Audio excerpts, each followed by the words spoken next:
You open your eyes. The first thing you notice is the smell. It's wrong. Something is wrong. It's not the cold morning air you expected. It's heavier, thicker, like old smoke. Something else underneath it. Something you don't have a word for yet. You're lying on rough straw. Above you, wooden beams, a low ceiling. Somewhere outside, a dog is barking. And then, it stops. Welcome, my dear friend. Tonight, history is not a map, a date, or a paragraph in a textbook. Tonight, history has a smell. It has a locked door. It has a fevered hand reaching for yours. You are about to wake up inside the Black Death. You sit up slowly. Your body feels the weight of the blanket. Coarse wool, scratchy against your skin. The room is small, dim. A single tallow candle flickers somewhere in the corner, and in its pale light, you can just make out the walls. Gray stone, damp, close together. You don't know this place, but it knows you. Outside, you can hear the sounds of a town waking up. Distant footsteps on cobblestones. A cart rolling slowly across uneven ground. A woman's voice, low and hurried. And then,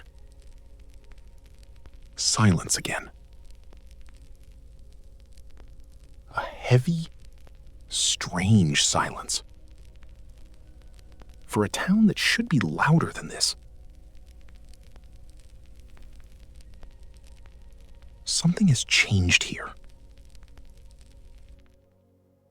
Or perhaps something is changing right now. You pull the blanket aside and stand. Your feet touch a cold stone floor. The year is 1347. You are in a small town somewhere in southern France. The streets outside are made of packed earth and stone, narrow enough that two people could almost touch the buildings on either side by stretching out their arms. This is a world without electricity, without running water, without antibiotics, without any of the invisible shields that protect you in the life you came from. The morning light is gray and thin, filtering through a small wooden shutter above you. You push it open, just slightly, and look out. The street below is not empty, but it's quieter than it should be. A man passes slowly, pulling a small handcart. He doesn't look up. A group of women stand near a well on the far side of the square, speaking in low voices, their heads bowed together. One of them glances around, quickly, like someone checking whether they're being watched. You notice something else. Several doors have been marked. A rough red cross painted on the wood. You don't know what that means yet. But somewhere, deep and instinctive, a part of you does. You find a cloak hanging near the door. Thick, dark wool. You wrap it around your shoulders and step outside. The air hits you immediately, cold and carrying that smell again. You understand it now, or you begin to. It's not smoke. It's something older. something the town is trying not to name out loud. The cobblestones beneath your feet are slick with morning frost. You walk slowly, following the main street toward the square. And you begin to notice things. A house with its shutters nailed shut. A pair of shoes abandoned in a doorway. No sign of who left them. A priest moving quickly through the far end of the square, head down, not stopping for anyone. And then a sound. Low, rhythmic, coming from somewhere beyond the buildings. A bell. Slow and heavy, tolling once every few seconds. An old man near you stops. Crosses himself. His lips move silently. You don't ask him what the bell means. You already know. The plague has come to this town. And you are here, right now, in the middle of it. But you are safe. You are only watching, only listening. Let the world of 1337 unfold around you. Slowly, gently. And as it does, feel your own breathing slow. Feel the weight of the blanket you left behind, still warm in your memory.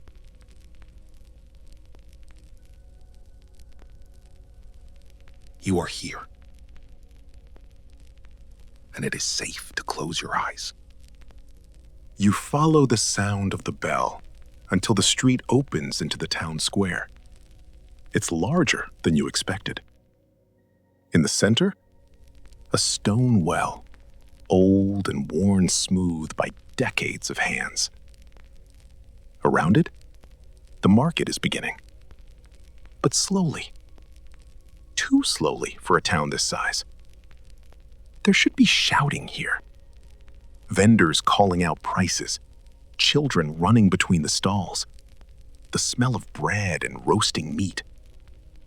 Instead, there are perhaps a dozen people moving quietly between a handful of carts. No one lingers. No one meets anyone else's eyes. You find a low stone wall near the edge of the square and sit. From here, you can watch everything. And so you do. A woman sets out a small arrangement of root vegetables on a cloth. Her hands move quickly, efficiently, but her eyes keep drifting to the far corner of the square, to a door, a red cross on it. She looks away each time, as though looking directly at it might invite something she doesn't want to name. An old man shuffles past you without glancing up. He is muttering a prayer, or something close to it. You catch a single word, repeated like a rhythm. Misericordia. Misericordia. Mercy. He is asking for mercy. A commotion. Quiet by normal standards, but loud in this strange, muffled square. Near the far edge of the market, two men are helping a third. He is young, perhaps 20, and he cannot walk on his own. His face is pale and wet with sweat, even in the cold morning air.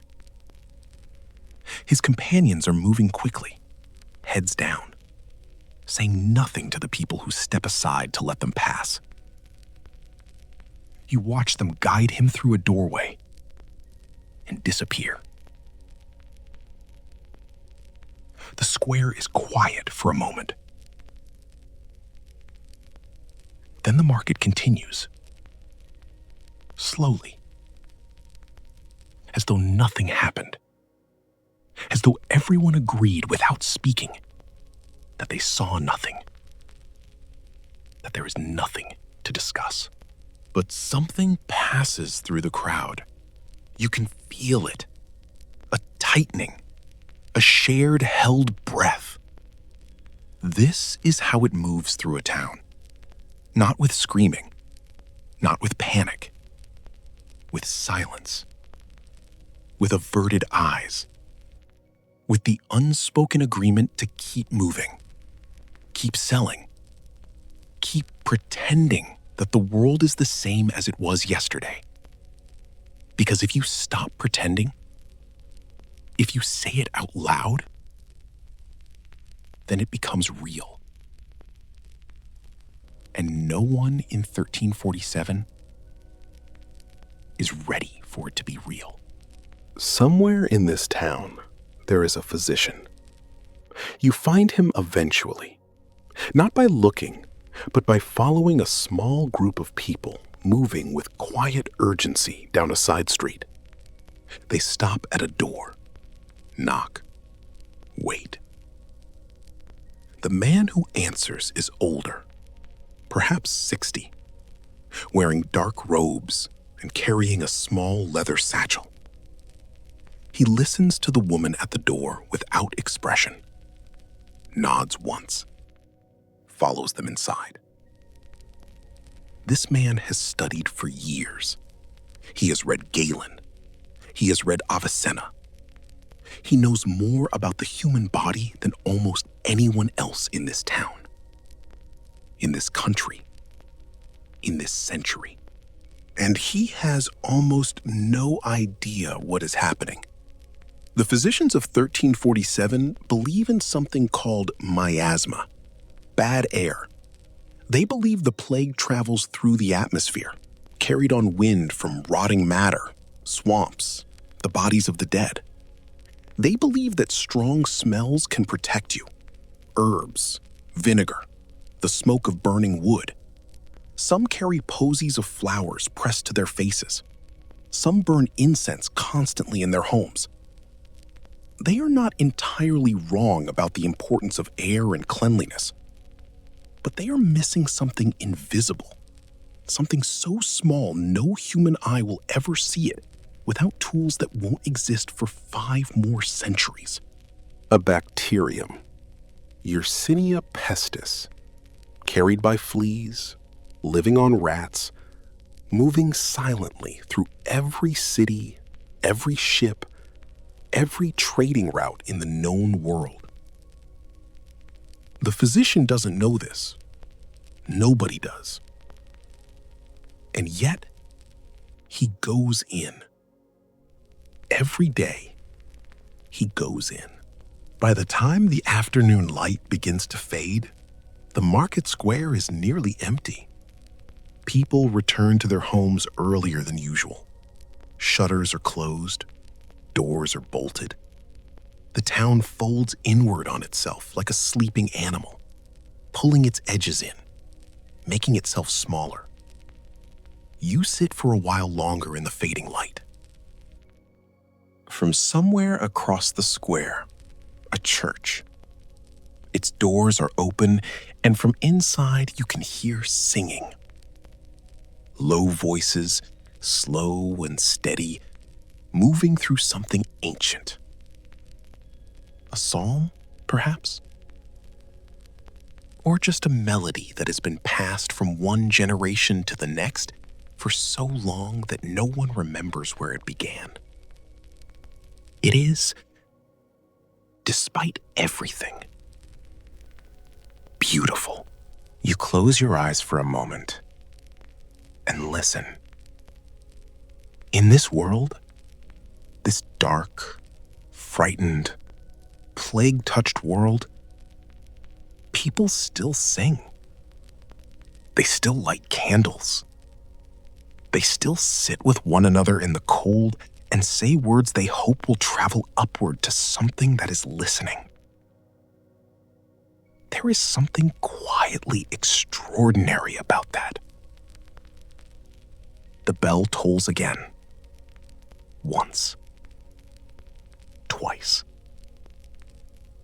The last light drains from the sky, leaving only a deep, dark blue above the rooftops.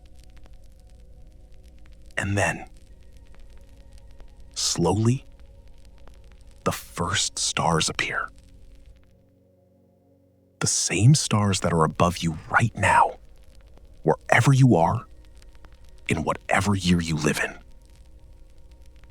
The same sky. You breathe in and out. The town of 1347 settles into the night around you, quiet and slow. And so can you. Let your body grow heavy. Let your thoughts drift, like smoke from a chimney rising up into the dark. You are safe. You are only watching, only listening. And sleep is already very close. But sleep does not last. Before dawn, a sound wakes you. Not bells, not carts. Scratching. Tiny feet inside the wall. A dry, frantic movement between the stones. You sit in darkness, holding your breath. The scratching stops. Then, something squeals under the floor. A small death, hidden beneath you. You do not know it yet, but this matters. Rats are dying before people. In cellars, barns, granaries, and ship holds, their bodies stiffen in corners. When infected rats die, their fleas search for warmth elsewhere. A dog, a pig, a sleeping child, a human ankle beside a straw bed. Morning comes pale and bitter. Outside, the square's changed again. A cart stands near the churchyard. Two men lift wrapped bundles from it. Not coffins. There are not enough coffins. A proper burial takes wood, labor, time, and space. The plague consumes all four.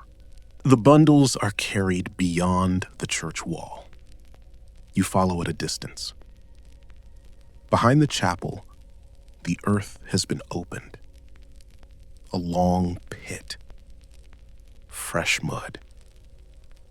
Shovels. A priest speaking quickly, not because he doesn't care, but because more bodies are waiting. Death has become a schedule. One woman tries to climb down into the pit after a body. A neighbor holds her back.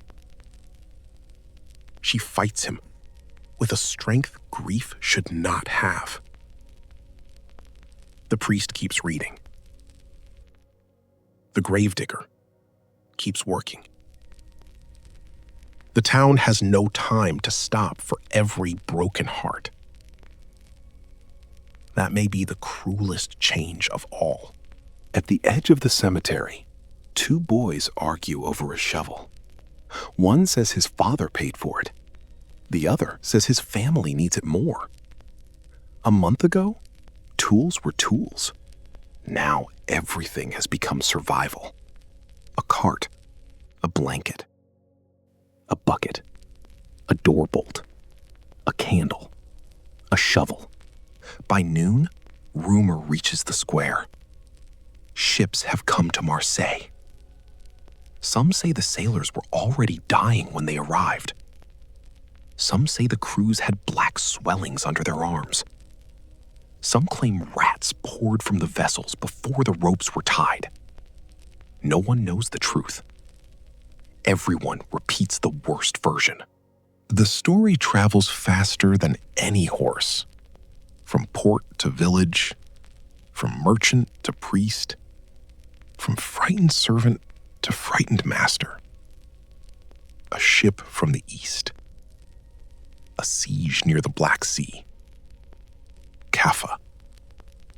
Dead men inside city walls. Dead men thrown over them. The tale is half fact, half nightmare, and entirely believable. Kaffa becomes a word people whisper. A Genoese trading city far away in Crimea. A place of walls, merchants, siege engines, and plague-struck soldiers. People say disease was hurled like a weapon. Whether every detail is true no longer matters. The imagination has accepted it. And fear loves a story with a beginning. From the Black Sea, the ships sailed west. Messina, Genoa, Venice, Marseille. Names that once meant trade now sound like warnings. Each harbor tried to understand too late. By the time officials argued, sailors had gone ashore. Cargo had been unloaded. Rats had already slipped into the dark. A merchant in the square insists the disease travels through cloth. Another says it rides in breath. A third swears it comes from southern winds. An old woman claims she saw a comet. The baker says the planets were blamed by scholars in Paris. Everyone has a theory. No one has a cure. There is a fact hidden inside the confusion. Years earlier, some learned men looked to the heavens. They studied the positions of planets and declared that corrupted air might have been created by a dangerous alignment. To people here, this makes sense. The sky is huge. The plague is huge. Surely one must explain the other. At an apothecary's stall, hope is sold in jars. Powdered herbs, dried roots, rose water, vinegar, theriac, an expensive mixture believed to fight poison. A small bone said to come from a saint. A charm stitched with holy words. The poorer the cure, the more carefully people listen. One customer asks for unicorn horn. The apothecary lowers his voice and offers a pale shaving sealed in wax. You know there are no unicorns. The buyer does not. Or perhaps he does. Desperation can make fraud look merciful. A lie that comforts may sell faster than truth that helps no one.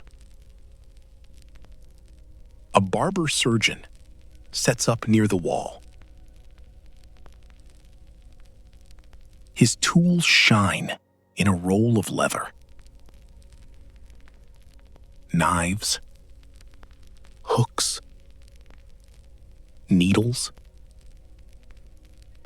a small saw. He can pull teeth, lance swellings, set bones, cut flesh, and bleed patients into a bowl. In another century, people may call this crude.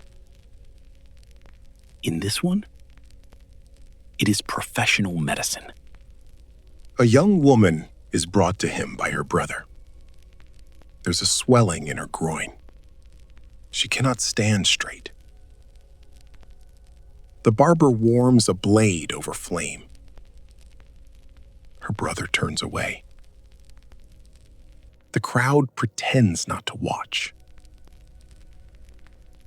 The incision is quick.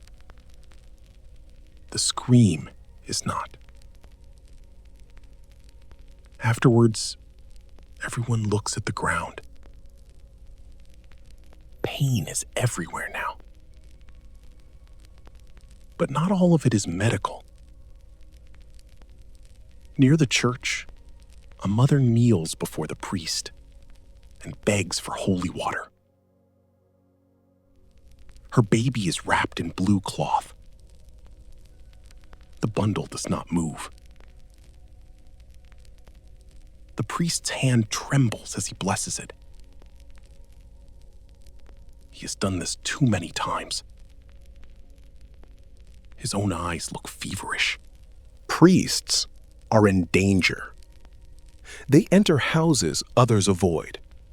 They hear confessions from the dying.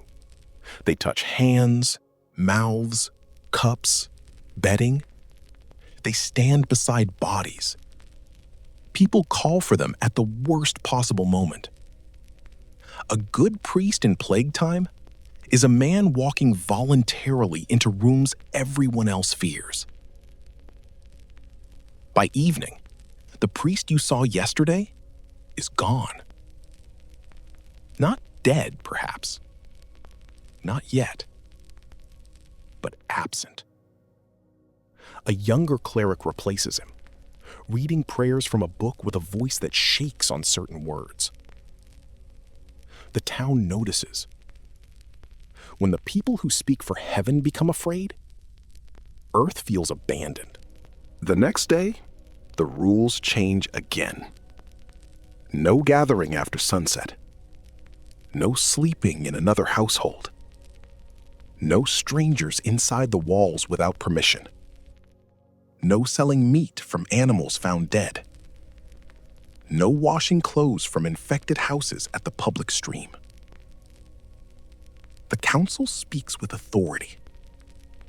The plague answers with numbers. People begin to fear cloth. They fear bedding. They fear letters. They fear coins warmed by another hand. They fear breath, sweat, hair, skin, and silence. A man refuses to take back his own coat after lending it to a neighbor. A friendship ends over a piece of wool. You see animals killed in the lane. Stray dogs. Cats. Anything believed to carry filth or misfortune. The irony hides from everyone. Cats hunt rats. Rats carry fleas. But no one here can trace the chain. In panic, people often destroy the thing that might have helped them. At the well, women argue over water. One says the well is poisoned. Another says the disease comes from air, not water. A third says God would not punish the town unless someone deserved it. That sentence changes the mood. Because once punishment is mentioned, everyone starts searching for sinners. Blame spreads like a second infection. Foreigners, beggars, travelers, the poor. the rich, women who know herbs, men who lend money, Jewish families in nearby towns. The accusations are false, but fear does not need proof. It needs direction. And a mob is fear with feet. One night, shouting rises beyond the square. Torches move through a side street, not toward a house marked with plague, toward people. Your stomach tightens. Doors shut around you. No one wants to witness violence. No one wants to stop it either.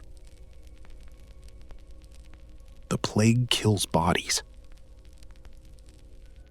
Terror damages souls. By morning, the street is clean. Too clean. Someone has washed the stones. No one speaks of what happened. In the marketplace, a woman sells onions. A child chases a chicken. A man asks the price of barley. The surface of life returns quickly. The stain underneath remains. News from Avignon reaches town. The Pope is there. Clement VI. Some say his physicians advise him to sit between great fires because heat may cleanse the air. People repeat this with awe. Imagine being so powerful you can build walls of flame between yourself and death. Imagine wondering if even that is enough. The Pope condemns attacks on Jews, a traveler says. Another man scoffs. A third spits on the ground. Truth arrives weaker than rumor. Mercy sounds small beside fear. Still, somewhere not far from here, orders are being written that may save lives. History is never only horror. Sometimes it argues with itself. The town's wealthy families begin to leave. Their carts pass before dawn. Chests, blankets, silver cups, children wrapped in fur, servants walking beside horses. They say the countryside air is healthier. Perhaps it is. But if one servant has fever hidden under his collar, the road becomes another street for plague. The poor watch them go. A woman laughs once, sharp and bitter. Even death has manners, she says. It visits us first. No one answers, because everyone knows that flight requires money. A horse, a destination, a door willing to open. Most people have only feet and fear. You return to the room where you first woke. It feels smaller now. On the table sits a wooden cup, a crust of bread, and a knife with a cracked handle. These objects seem painfully precious. The plague teaches a strange lesson. Civilization is not castles and cathedrals. It is bread on a table. Water that does not frighten you. A door you can trust. A knock comes after dark. 3 slow taps. Then a voice. A woman from the next house asks for help. Her husband cannot breathe. She needs someone to fetch the physician. You stand frozen. Helping her means entering danger. Ignoring her means becoming someone you may hate later. You open the door only a little. Her face appears in the gap. Pale, wet with tears. She is not old, but grief has already changed her. She begs. Not loudly. That would be easier. She begs quietly because she knows everyone is listening and no one wants to move. You go. The street is black except for candlelight under doors. Every window feels like an eye. At the physician's house, no one answers at first. Then the door opens. He stands there fully dressed, as if sleep has become something other people do. When you tell him, he closes his eyes. Only for a moment. Inside his room, papers cover a table. Charts, notes, lists of symptoms, names crossed out. He is trying to find a pattern. Who lived near whom? What street? What food? Which wind? Which season? This is science before microscopes. A mind throwing ropes into darkness, hoping one catches. He follows you with his satchel. At the neighbor's house, the air is hot and sour. The sick man lies on a pallet, gasping. His lips are dark. There is blood on the cloth near his mouth. The physician stops at the doorway. You see understanding pass over his face. This is the lung sickness. Pneumonic plague. You know the name. He does not. He only knows the speed, the breath, the blood, the way families fall after sharing one room. He orders the window opened. Someone protests against cold air. He insists. For once, instinct and future knowledge almost touch. The man dies before dawn. His wife survives the night, but not the week. Their 2 children are taken by relatives who live near the mill. 3 days later, the mill closes. The chain is invisible until it reaches its end. A favor, a visit, a shared blanket, a funeral, then another house marked red. The town starts counting differently. At first, people counted the dead. Then the houses. Then the streets. Finally, they count what remains. How many bakers? How many wells? How many carts? How many men strong enough to dig? A plague is not only a disease, it is a mathematics of absence. Winter creeps closer.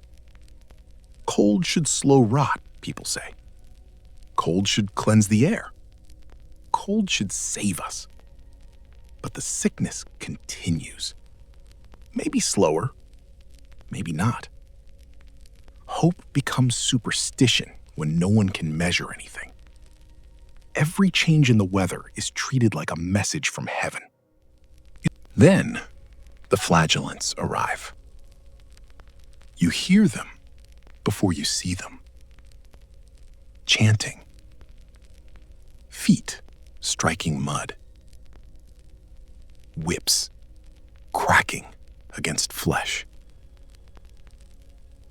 They enter the town bare to the waist. their backs striped with blood. Men, mostly. Some young, some old. All convinced that pain may purchase mercy. They form a circle in the square. One by one, they kneel, rise, and lash themselves in rhythm. The crowd watches in silence. Some weep, some pray, some look disgusted, others look tempted. When medicine fails, suffering can seem useful. At least a whip gives the hand something to do. A leader among them speaks. He says the plague is punishment. He says cities are filthy with sin. He says God's anger must be answered with blood. His words are dangerous because they are simple. Simple explanations are sweet during disaster. They fit easily into frightened mouths. For one afternoon, the town feels less helpless. People follow the flagellants through the lanes. They sing. They cry. They confess. They accuse themselves. The next morning, 2 flagellants are feverish. By evening, one cannot stand. Pain did not stop the plague. It only traveled with it. After they leave, the town feels emptier than before. Not because fewer people remain, though that is true. Because another promise has failed. Herbs failed. Bleeding failed. Prayer seems unanswered. Punishment did not bargain well. Every failed explanation makes the next one more desperate. A girl your age sits by the well, staring into the bucket. You have seen her before, selling eggs. Today, she holds none. She tells you her mother died, then her brother. Then the hens stopped laying. She says this last part with the same flat voice as the deaths. Grief has made every loss equal. She asks whether people will remember. Not names, perhaps, but the size of it. The number. The silence. The way every door looked guilty. You want to tell her yes. You know centuries will remember. But not the way she wants. History remembers disasters. It forgets most voices. A week later, the physician falls ill. The news passes through town like a candle going out. If he dies, people whisper, who will know what to do? But the harder question is worse. If he lives, will it matter? Knowledge has stood in infected rooms every day and still failed to become power. You visit his house from the doorway.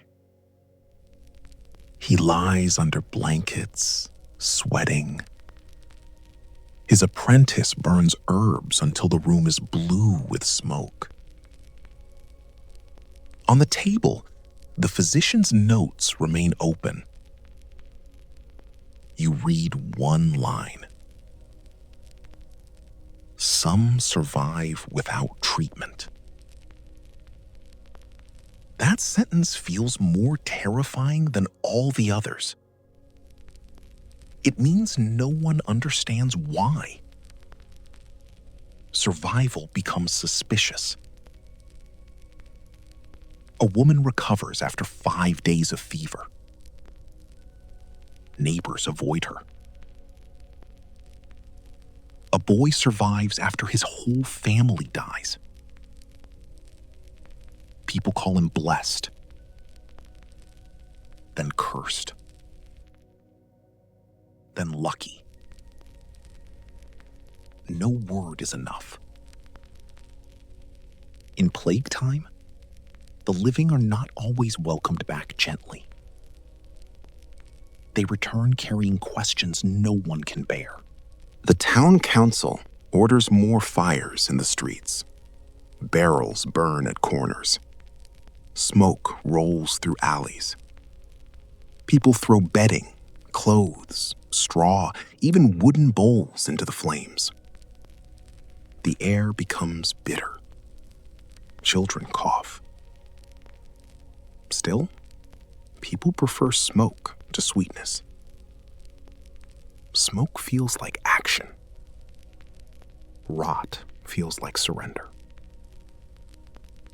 One afternoon, you see a man stealing from a sealed house. He climbs through a back window and emerges with a bundle of cloth. A neighbor shouts. He runs. No one chases him for long. Maybe he is wicked. Maybe starving. Maybe both. The plague does not create every sin. It simply removes the decorations. Food grows scarce. Not because fields vanished, because hands did. The miller is dead. The road is unsafe. Merchants avoid infected towns. Farmers fear markets. A sack of grain becomes more important than a family heirloom. A loaf of bread can turn polite people into animals with human faces. At the church, the priest is replaced again. The new one is barely trained. He reads from the wrong page at a burial and begins to cry. No one corrects him. A woman in the crowd finishes the prayer from memory. For a moment, authority shifts. Not from rank, from endurance. You start to understand something. The Black Death is not only killing people, it is testing every structure around them. Medicine, faith, family, law, trade, charity, class, language itself. Words like neighbor, duty, holy, safe, and home no longer mean exactly what they meant before. Spring arrives without celebration. The frost loosens. Mud thickens. Grass begins growing over the edge of burial pits. Birds return to rooftops where no smoke rises. Nature behaves with unbearable innocence. It does not pause for human catastrophe. Flowers bloom beside doors no one opens. The worst wave begins to pass. No trumpet announces it. No miracle appears. One day, fewer carts move. Then fewer bells.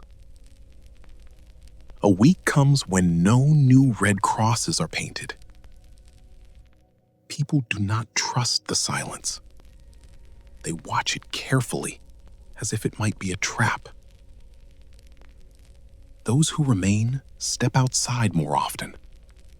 They stand in the square like survivors of a shipwreck reaching shore. No one knows what to say first. A butcher opens his stall. A woman brings eggs. A child laughs, then covers his mouth, as if laughter might offend the dead. The physician survives. Barely. He walks with a cane now.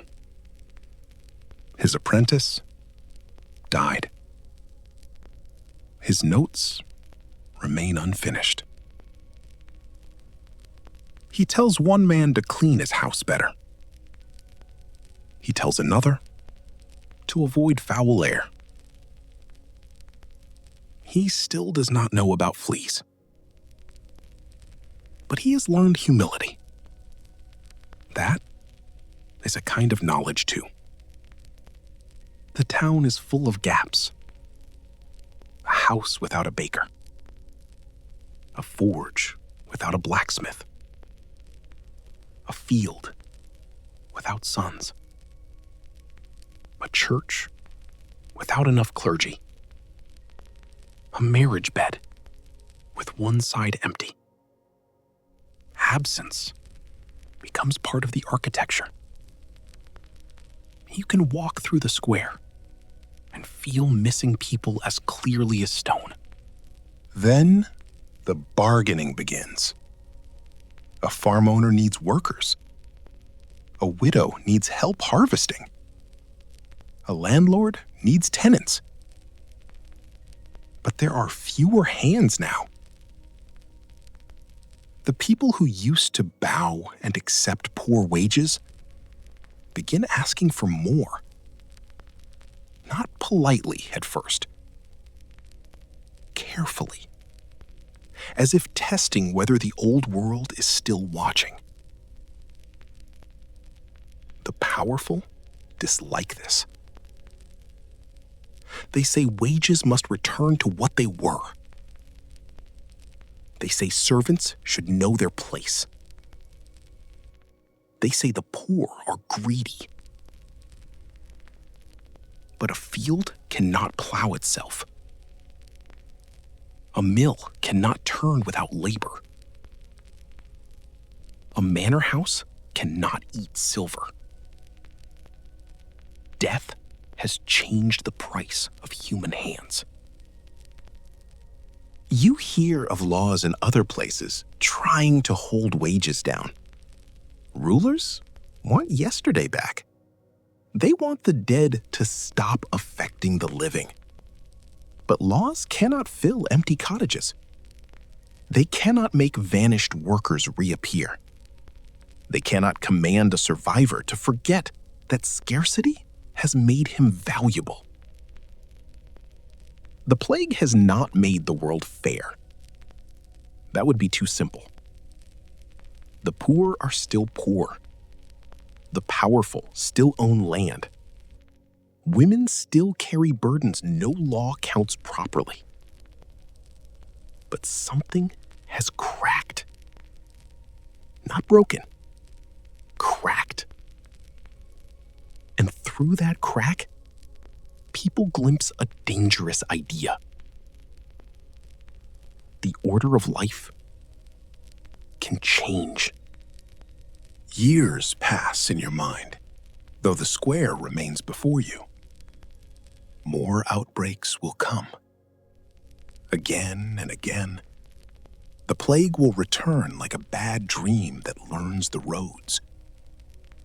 Towns will invent stricter isolation.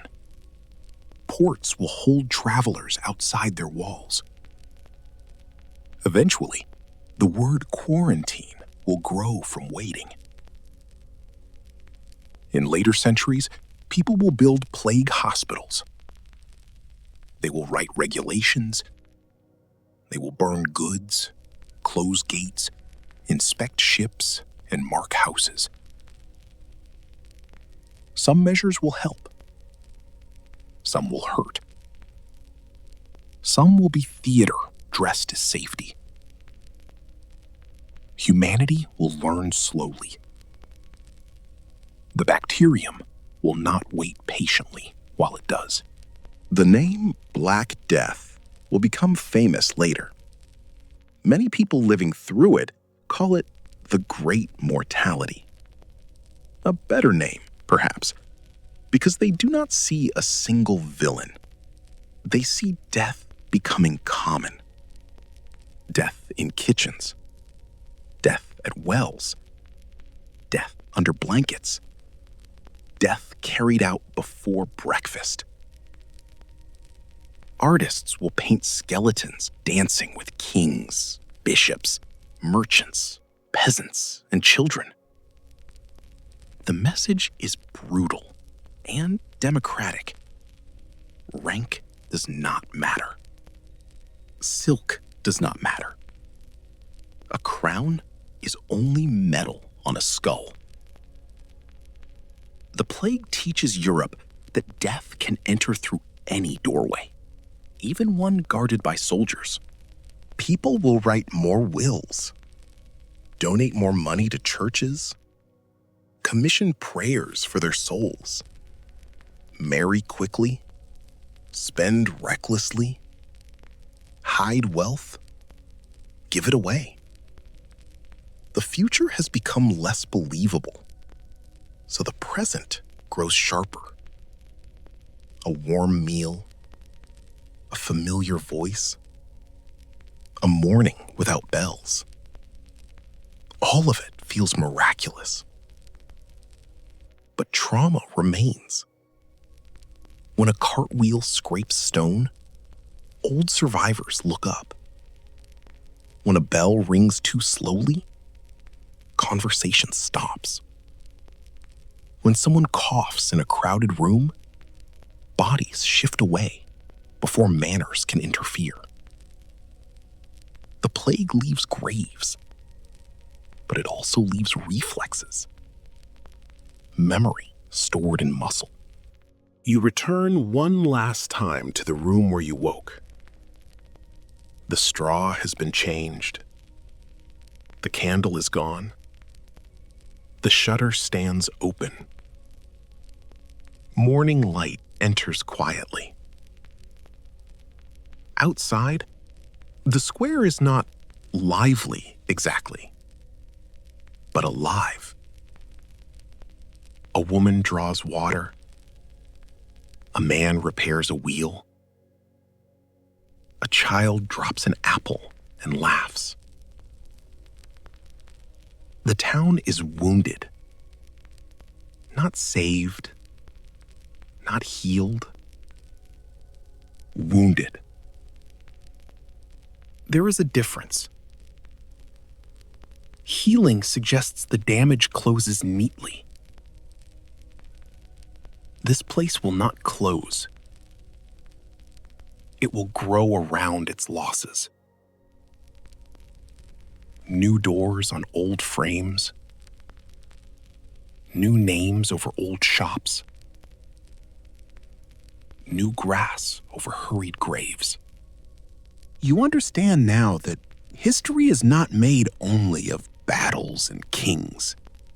It is also made of marked doors, of bread pushed across tables with sticks, of physicians writing notes by candlelight, of mothers deciding whether to open a door, of children learning too early what bells mean. If you woke up in 1347, survival would not depend on bravery alone.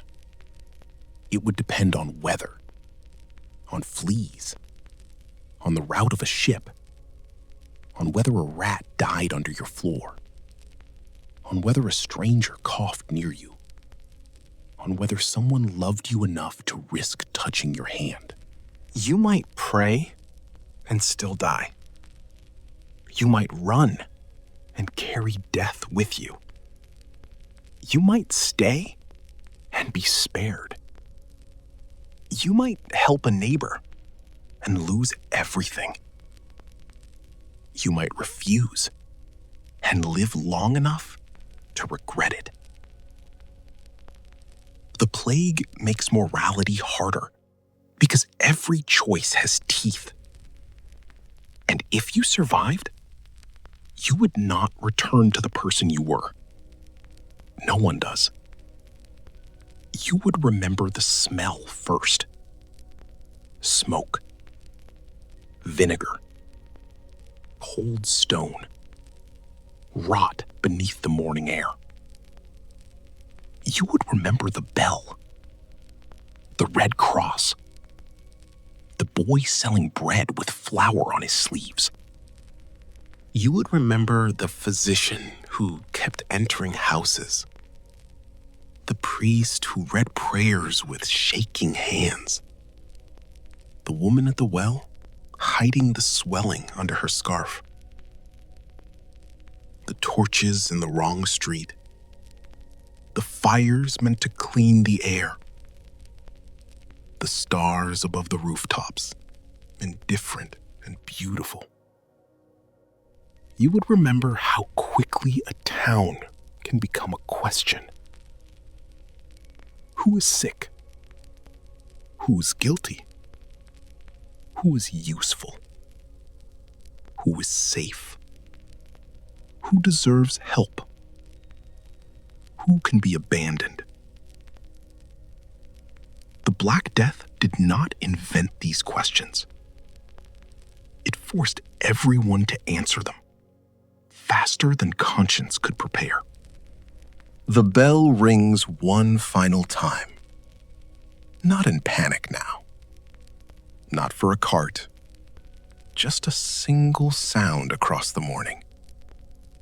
You stand by the open shutter and breathe. The air is still cold, still smoky, still carrying traces of a world that has suffered. But underneath it, faintly, there is bread. Somewhere in the square, a market is beginning again. Not as before. Never as before. But beginning. A basket opens. A coin drops. A wheel turns. A woman calls out the price of onions. Her voice is cautious at first, then louder. The living do what they have always done. They continue. So, close your eyes for a moment. Imagine the rough straw beneath you. The low ceiling. The cold floor. The marked doors. The bell moving through gray morning air. If you woke up during the Black Death, you would not ask whether history was interesting. You would ask whether you could survive it. And perhaps that is why we remember it. Not only because millions died, not only because kingdoms trembled, wages shifted, and faith was tested, but because behind every number was a room, a bed, a cup, a voice, a person opening their eyes to a smell they did not yet understand. You opened your eyes. You listened. You walked through the square. You watched the town break and continue. And now, slowly, the world of 1347 begins to fade. The bell grows distant. The candle goes out. The stone floor disappears beneath you. You are safe. You were only watching, but you will remember.